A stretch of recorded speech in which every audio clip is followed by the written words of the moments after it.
Hello, subscribe Kidstonia. कहानी है 3 दोस्त और एक जिद्दी बच्चे की। एक गांव में 3 अच्छे दोस्त अहमद, अली और जाहिद रहते थे।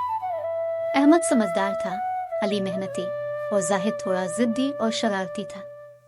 एक दिन वो तीनों खेत में खेलने गए। अहमद ने कहा, हमें संभल कर खेलना चाहिए वरना किसी को चोट लग सकती है। अली ने इसकी बात मानी, मगर जाहिद ने मजाक उड़ाया, मैं जैसा चाहूं वैसा खेलूंगा।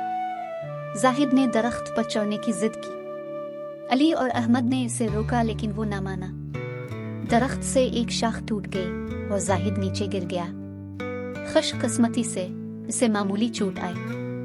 अहमद और अली ने इसे उठाया और उसकी मदद की। जाहिद शर्मिंदा हुआ और वादा किया कि आइंदा जिद नहीं करेगा और दोस्तों की बात सुनेगा।